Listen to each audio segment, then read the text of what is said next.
Students, sale structure आणि organisation या टॉपिकमध्ये आपण युकॅरियोटिक सेल हा कन्सेप्ट पाहतोय. तर पहा, युकॅरियोटिक सेलमध्ये आतापर्यंत आपण सेल वॉल आणि प्लाझ्मा मेम्ब्रेन हे दोन कन्सेप्ट आपले कंप्लीट झालेले आहेत. त्यानंतर आजच्या लेक्चरला आपण सायटोप्लाझम हा कन्सेप्ट पाहणार आहोत. तर पहा, सायटोप्लाझम हे प्रोकॅरियोटिक सेलमध्येही आपण हा कन्सेप्ट स्टडी केला होता आणि आता युकॅरियोटिक सेलमध्येही पाहतोय.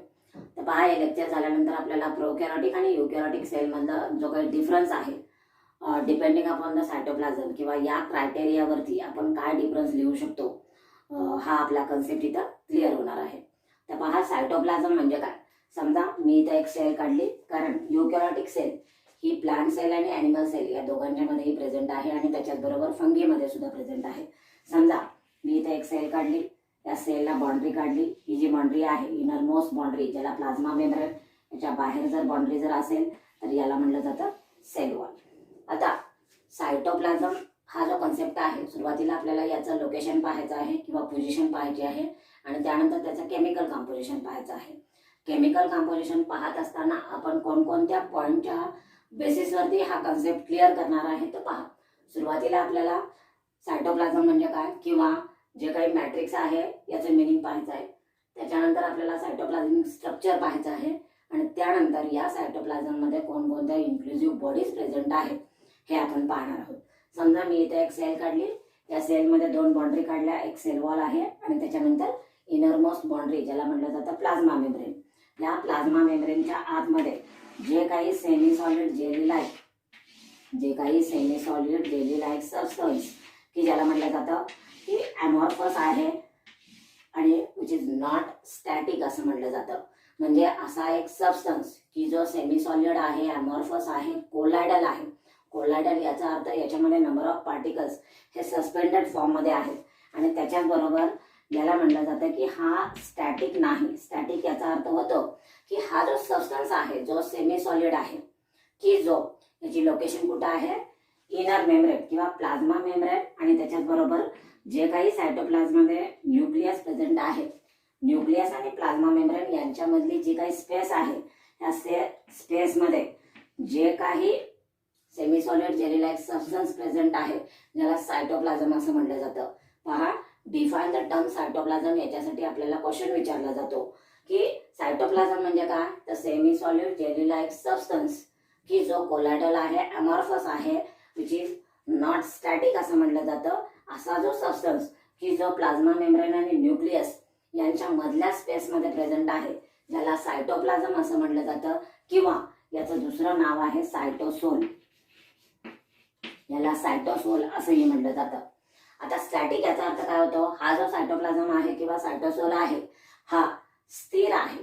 कसा आहे, स्थिर आहे असं नाही, तो स्थिर नाही, म्हणून याला म्हटलं जातं स्टॅटिक. म्हणजेच याचा अर्थ काय की या सायटोप्लाझमची काय होत असते, मुवमेंट होत असते.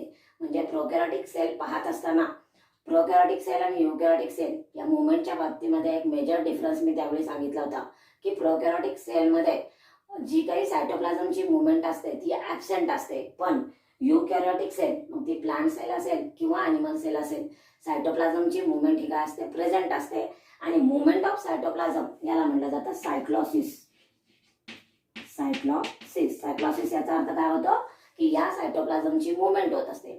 आता पहा, युकॅरियोटिक सेल, मग ती प्लांट सेल असेल किंवा ॲनिमल सेल असेल, मुवमेंट ऑफ सायटोप्लाझम किंवा सायटोप्लाझमचे हेलकावे हे होणार. आता ही जी मुवमेंट आहे ही दोन प्रकारची असते. की पहिली जी मुवमेंट आहे त्याला म्हटलं जातं रोटेशनल मुवमेंट, आणि दुसरी जी आहे किंवा यालाच युनिडिरेक्शनल असं म्हटलं जातं. आणि त्याच्यानंतर दुसरी जी मुवमेंट आहे ज्याला म्हटलं जातं सर्क्युलेशन किंवा याला मल्टी डिरेक्शन असं म्हटलं जातं. आपण पार्ट पाहतोय सायटोप्लाझम. सायटोप्लाझम म्हणजे काय, तो नेमका कुठं प्रेझेंट असतो, हा आपला कन्सेप्ट क्लिअर झाला.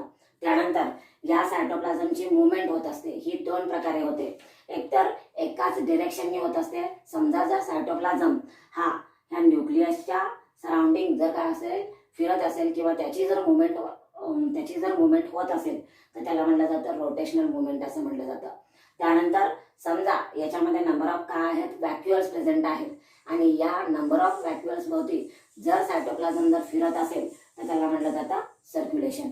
याचाच अर्थ काय की सायटोप्लाझमची मुवमेंट ही पर्टिक्युलर या सायटोप्लाझम मध्ये कोणतं स्ट्रक्चर प्रेझेंट आहे किंवा नेमकी ही जी सेल आहे ही कोणत्या फंक्शनसाठी आहे याच्यावरती डिपेंड राहत असतं. फॉर एक्झाम्पल या सायटोप्लाझमिक मुवमेंटमध्ये अमिबाचं जर एक्झाम्पल जर घेतलं तर फॉर्मेशन ऑफ सुडोपोडिया हे कशामुळे तयार झालेलं आहे, या सायटोप्लाझमिक मुवमेंटमुळे तयार झालेलं आहे.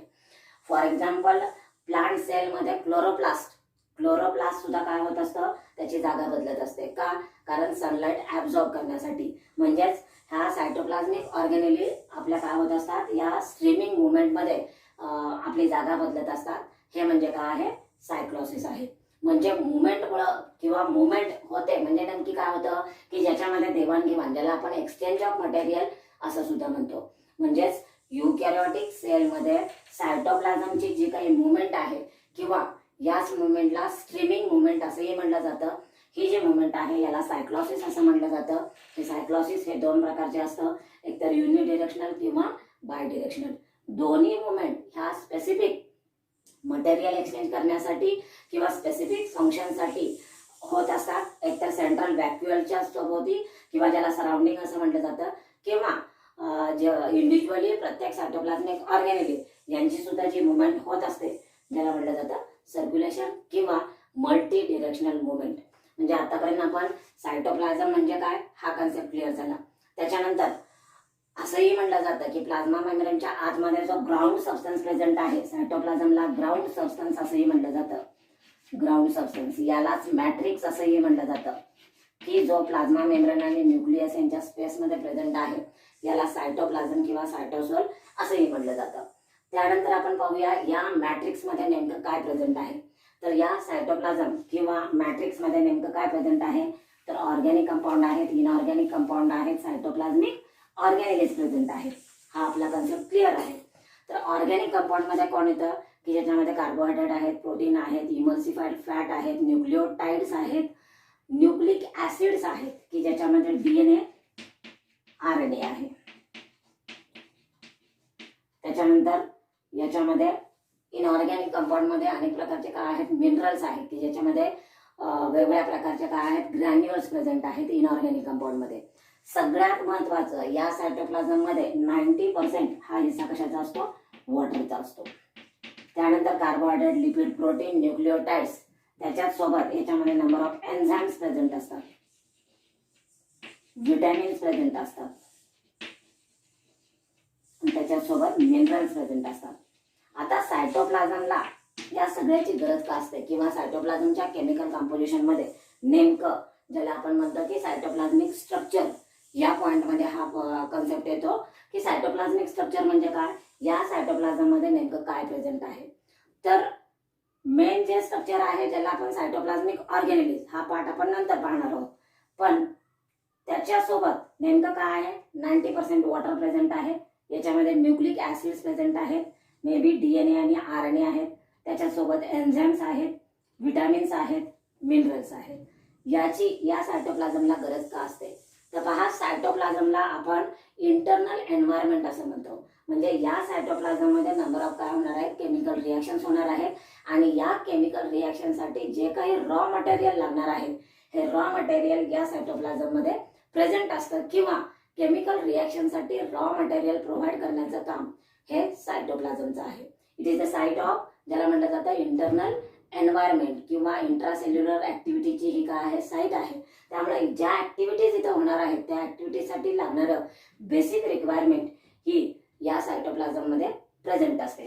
त्याच्यानंतरचा दुसरा पॉईंट येतो सायटोप्लाझमिक स्ट्रक्चर मध्ये नेमकं कोण असतं, सायटोप्लाझमिक ऑर्गॅनिलीज प्रेझेंट असतात किंवा ऑर्गॅनिल्स असंही म्हटलं जातं. आता इथे मी प्लांट सेलची फक्त डायग्राम काढलेली आहे, तुम्ही इकडं ॲनिमल सेलची डायग्राम काढू शकता आणि याच्यामध्ये हा पॉईंट क्लिअर करता येऊ शकतो. तर पहा सायटोप्लाझमिक ऑर्गॅनिलीज मध्ये युकॅरियोटिक सेलचं एक कॅरेक्टरिस्टिक फीचर आहे की युकॅरियोटिक सेलमध्ये म्हणजे प्लांट सेल असेल किंवा ॲनिमल सेल असेल यांच्यामध्ये membrane bound cytoplasmic organelles present आहेत की ज्याच्यामध्ये endoplasmic reticulum, Golgi complex, mitochondria, lysosome, chloroplast, microtubules आहेत, नंबर ऑफ व्हॅक्युअल्स आहेत, अशा पद्धतीच्या सेल ऑर्गॅनिलीज प्रेझेंट आहेत. आता सेल ऑर्गॅनिलीज म्हणजे काय, तर या सेलमध्ये नंबर ऑफ कंपार्टमेंट्स आहेत आणि या compartments present in a cell called as a cell organelles असं म्हटलं जातं. म्हणजे जी काही नावं मी आता सांगितली की एंडोप्लाझ्मिक रेटिक्युलम, गोल्गी कॉम्प्लेक्स,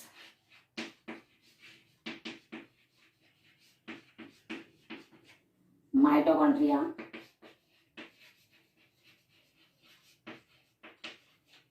लायझोझोम, प्लास्टिडमध्ये क्लोरोप्लास्ट, सायटोस्केलेटन मध्ये मायक्रोट्युब्युल्स,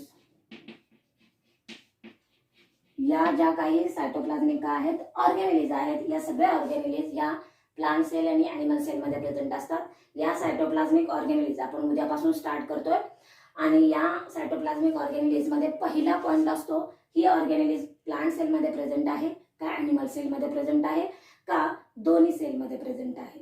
हा आपला सायटोप्लाझ्मिक ऑर्गॅनिलीजचा जो काही स्टडी आहे तो उद्यापासून स्टार्ट होतोय. आता आपण इतकंच लक्षात ठेवायचं की युकॅरियोटिक सेलची एक प्रॉपर्टी आहे की ज्याच्यामध्ये मेम्ब्रेन बाउंड सायटोप्लाझ्मिक ऑर्गॅनिलीज प्रेझेंट असतात. आता या सायटोप्लाझ्मिक ऑर्गॅनिलीज ह्या काय करत असतात, यांचं एक स्पेसिफिक फंक्शन्स असतं आणि या फंक्शनमुळं काय होत असतं, या फंक्शनवरती डिपेंड असतं की सेलचं फंक्शन. आता काही सायटोप्लाझ्मिक ऑर्गॅनिलीज यांचा ग्रुप होतो आणि ग्रुप झाल्यानंतर ते एकमेकाच्या कोऑर्डिनेशनमध्ये एखादं फंक्शन पूर्ण करतात की जे काय आहे सेलसाठी उपयोगाचं आहे.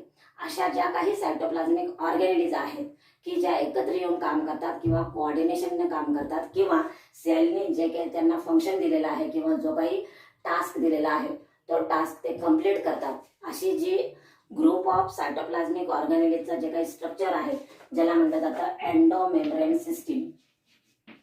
एंडोमेम्ब्रेन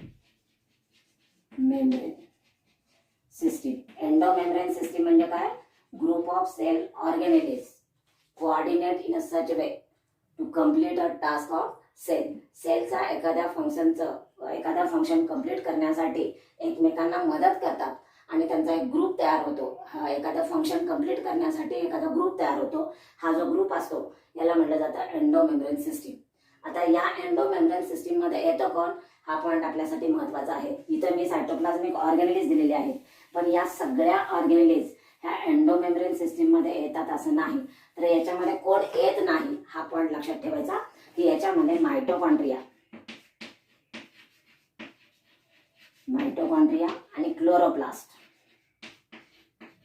ह्या दोन सायटोप्लाझ्मिक ऑर्गॅनिलीज ह्या एंडोमेम्ब्रेन सिस्टीम मध्ये येत नाही का, की त्या कशा आहेत, इंडिपेंडंट आहेत. की सेलमध्ये यांचं अस्तित्व किंवा एक्झिस्टन्स असं आहे की एखाद्या पर्टिक्युलर प्रोकॅरियोटिक सेलमध्ये ते काम करतात, म्हणून यांना सेमी ऑटोनॉमस सेल ऑर्गॅनिलीज असंही म्हटलं जातं. म्हणजे यांना स्वतःचा असा काय असतो, डीएनए असतो. माइटोकॉन्ड्रिया असेल किंवा की ज्याच्यामध्ये क्लोरोप्लास्ट असेल यांच्यामध्ये स्वतःचा असा डीएनए असतो. त्यामुळे त्यांचं काय होऊ शकतं, रिप्लिकेशन होऊ शकतं. त्यामुळे त्यांचं स्वतःचं असं अस्तित्व आहे आणि त्यामुळे स्वतःचं अस्तित्व असल्यामुळे त्यांचं जे फंक्शन्स आहे हे कसं आहे की कोणावरतीही डिपेंड असणार नाही. त्यामुळं ह्या ज्या दोन सायटोप्लाझ्मिक ऑर्गॅनिलीज आहेत ह्या एंडोमेम्ब्रेन सिस्टीममध्ये येत नाही. मग एंडोमेम्ब्रेन सिस्टीममध्ये येतं कोण, एंडोप्लाझ्मिक रेटिक्युलम आहे, गोल्गी कॉम्प्लेक्स आहे, लायझोझोम आहेत, अशा पद्धतीचे किंवा सेंट्रिओल आहे, अशा पद्धतीचे जे काही सायटोप्लाझ्मिक ऑर्गॅनिलीज आहेत ते एकत्र येतात आणि त्याच्यानंतर एखादं फंक्शन कंप्लीट करतात. यांना म्हटलं जातं एंडोमेम्ब्रेन सिस्टीम. म्हणजे आपल्या इथं सायटोप्लाझ्मिक मॅट्रिक्समध्ये येणाऱ्या सायटोप्लाझ्मिक ऑर्गॅनिलीज हा पॉईंट इथं कव्हर केला. मॅट्रिक्समध्ये आपण पाहिलं की सायक्लोसिस ही दोन प्रकारची आहे, युनिडिरेक्शनल आणि मल्टी डिरेक्शनल. त्याच्यानंतर आपण पॉईंट पाहूया सेल इन्क्लुसिव्ह. म्हणजेच या सायटोप्लाझम मध्ये semi solid jelly like substance मध्ये काही इन्क्लुसिव्ह बॉडीज आहेत आणि या इन्क्लुसिव्ह बॉडीज ह्या ग्रॅन्युल्सच्या फॉर्म मध्ये आहेत. कशाच्या फॉर्म मध्ये, ग्रॅन्युल्सच्या फॉर्म मध्ये, की ज्याच्यामध्ये स्टार्च ग्रॅन्युल्स असतात, ग्लायकोजन ग्रॅन्युल्स असतात, फॅट ग्रॅन्युल्स असतात किंवा ॲलोयुरॅन ग्रॅन्युल्स असतात. आता पहा सेल कोणती आहे याच्यावरून डिपेंड राहतं की यांच्यामध्ये कोणत्या प्रकारच्या इन्क्लुसिव्ह बॉडीज प्रेझेंट असणार. कारण का आपल्याला माहिती आहे की आपल्या बॉडीमध्ये नंबर ऑफ आहेत सेल्स प्रेझेंट आहेत. म्हणजे फॉर एक्झाम्पल जर घेतलं की आपल्या बॉडीमध्ये डिफरन्शिएट करणाऱ्या सेल जर म्हणलं की ज्याच्यामध्ये लिव्हर सेल आहे, पॅन्क्रियाची सेल आहे किंवा मसल सेल आहे, प्रत्येकाची रिक्वायरमेंट ही जरी सारखी असली तरी प्रत्येकाचं फंक्शन हे वेगळं राहतं. त्यामुळं की या फंक्शनसाठी लागणारं मटेरियल हे पर्टिक्युलर सेलमध्ये प्रेझेंट असणार आहे. आता पहा, स्टार्च ग्रॅन्युअल हे एक इन्क्लुझिव्ह स्ट्रक्चर आहे की जे प्लांट सेलमध्ये प्रेझेंट असतं. की प्लांट सेलमध्ये स्टोरेज ऑफ फूड हे जे मटेरियल आहे हे कोणत्या फॉर्ममध्ये प्रेझेंट असतं? स्टार्च ग्रॅन्युअलच्या फॉर्ममध्ये प्रेझेंट असतं. हे एक इनसोल्युबल कार्बोहायड्रेट आहे. म्हणजे प्लांट करून आपल्याला जो काही कार्बोहायड्रेटचा सोर्स मिळतो. का? कारण त्यांच्यामध्ये स्टार्च ग्रॅन्युअल्स प्रेझेंट असतात. फॉर एक्झाम्पल पोटॅटो, रायझोम असे कितीतरी एक्झाम्पल आपण इथं लिहू शकतो. त्यानंतर आहे ग्लायकोजन. आता ग्लायकोजन हे ॲनिमल सेलमध्ये प्रेझेंट असतं किंवा ॲनिमल सेलमध्ये जे काही स्टोरेज ऑफ फूड आहे हे ग्लायकोजनच्या फॉर्ममध्ये प्रेझेंट असतं. इथं आपल्याला कन्फ्यूज करणारे ऑब्जेक्टिव्ह टाईपचे क्वेश्चन बऱ्याच वेळा विचारले जातात. नेहमी लक्षात ठेवायचं, स्टार्च हे प्लांट बॉडीमध्ये प्रेझेंट असतं म्हणजे प्लांट सेलमध्ये, आणि ग्लायकोजन हे ॲनिमल सेलमध्ये प्रेझेंट असतं. त्यानंतर आहेत फॅट ग्रॅन्युल्स. दोन्ही सेलमध्ये, प्लांट सेल असेल किंवा ॲनिमल सेल असेल, त्यांच्या सायटोप्लाझममध्ये फॅट ग्रॅन्युल्स हे प्रेझेंट असतात.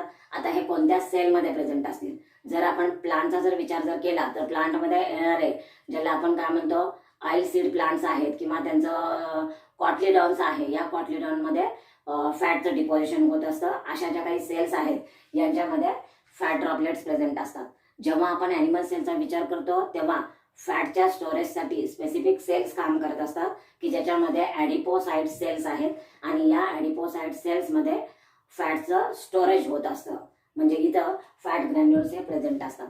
त्याच्यानंतर पुढचा पार्ट आहे ॲलियुरोन. हे काय आहे? प्रोटीन ग्रॅन्युल्स प्रेझेंट आहेत. प्रोटीन ग्रॅन्युल्स प्रेझेंट आहेत आणि प्रोटीन की आपल्याला ज्या प्लांटकडून प्रोटीन मिळत असतं की फॉर एक्झाम्पल काय आहेत? सिरियल्स आहेत की ज्याच्यामध्ये व्हीट आहे.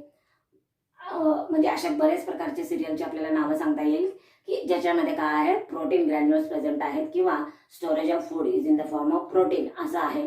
अशा सेलमध्ये प्रोटीनचं ग्रॅन्युल्स प्रेझेंट असतात. हा झाला पार्ट सेल इन्क्लुझिव्हचा.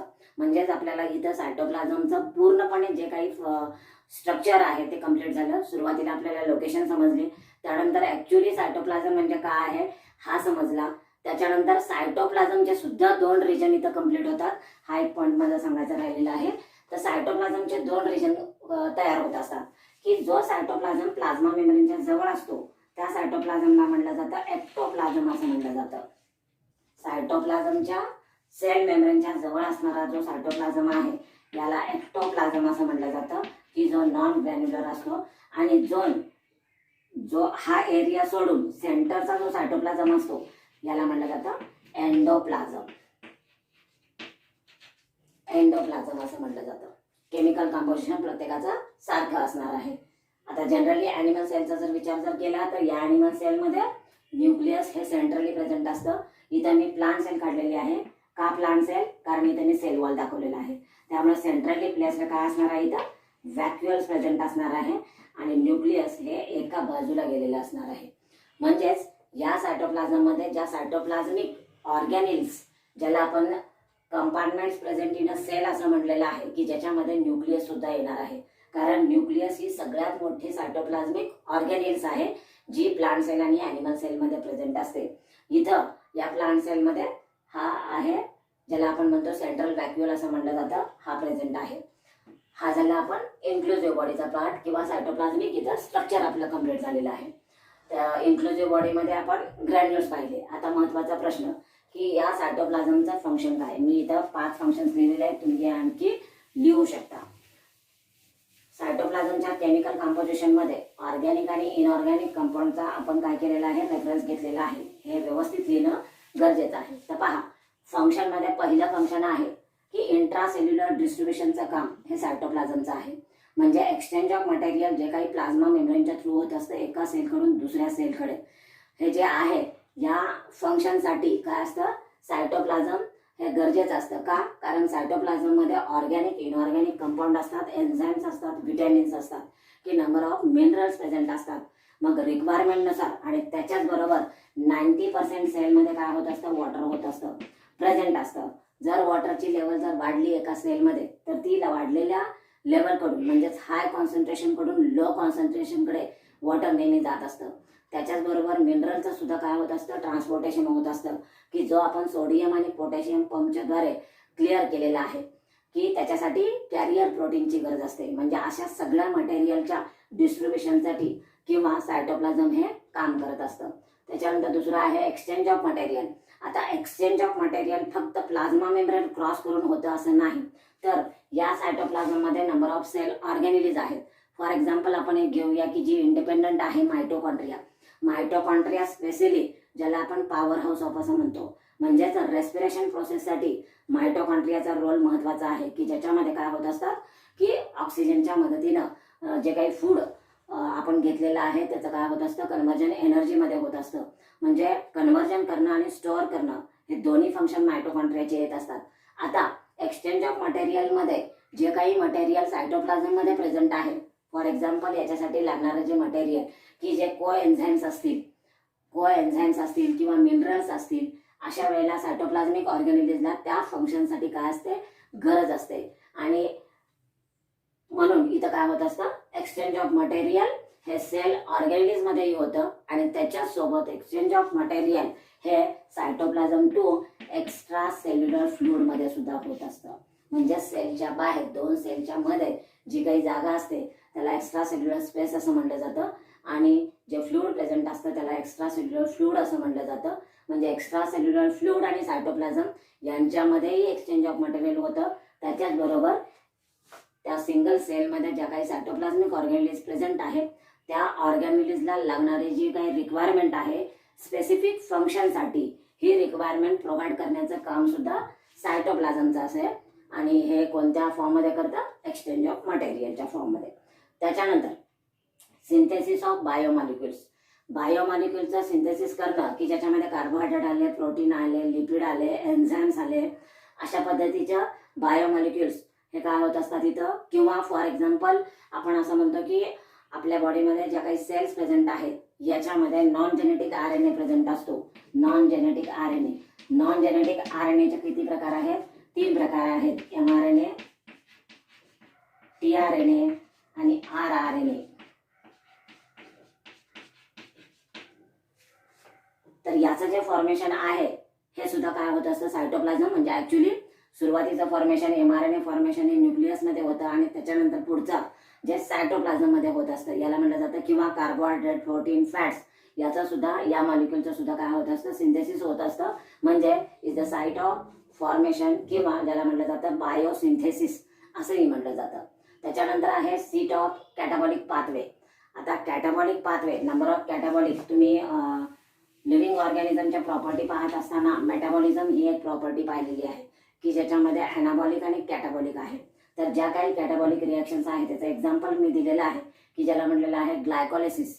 ही एक कॅटाबॉलिक पाथवे आहे की ज्याच्यामध्ये ग्लुकोजचं काय होणार आहे, लायसिस होणार आहे. आता हा जो कॉन्सेप्ट आहे हा आपल्याला पुढं रेस्पिरेशन हा टॉपिक झाल्यानंतर समजतो. आता फक्त इतकंच लक्षात ठेवायचं की सायटोप्लाझममध्ये वेगवेगळ्या मेटाबॉलिक ऍक्टिव्हिटीज होत असतात. त्याच्यानंतर सायटोप्लाझम प्रोव्हाइड रॉ मटेरियल. प्रत्येक सेल ऑर्गॅनिझमचं एक पर्टिक्युलर फंक्शन असतं किंवा डेफिनाइट फंक्शन असतं. तर या फंक्शनसाठी त्यांना जी काही बेसिक रिक्वायरमेंट किंवा रॉ मटेरियल प्रोव्हाइड करण्याचं काम आहे ते कुणाचं आहे, सायटोप्लाझमचं आहे. म्हणजे प्रत्येक सेल ऑर्गॅनिलिजचं फंक्शन त्या सायटोप्लाझममध्ये प्रेझेंट असलेल्या केमिकल कॉम्पोजिशनवरती डिपेंड असतं. आणि ज्या सेलमध्ये, समजा एखाद्या सेलमध्ये पर्टिक्युलर सेल ऑर्गॅनिलिजची जर संख्या जर जास्त असेल तर याचा अर्थ म्हणजे सेल ऑर्गॅनिलिजच्या फंक्शनवरती सेलचं फंक्शन हे डिपेंड असतं. म्हणून या सगळ्या कारणामुळे सायटोप्लाझमला म्हटलं जातं it's a site for intracellular activities. हे एक इंटरनल एन्व्हायरमेंट आहे. म्हणजे आतापर्यंत सायटोप्लाझमिक मॅट्रिक्स, स्ट्रक्चर, इन्क्लुसिव्ह बॉडीज आणि त्याच्यानंतर फंक्शन्स ऑफ सायटोप्लाझम हा इथं कम्प्लीट झालेला आहे. नेक्स्ट लेक्चर पासून आपण सायटोप्लाझमिक ऑर्गॅनिलीज हा पॉईंट इथं काय करतोय, सुरू करतोय.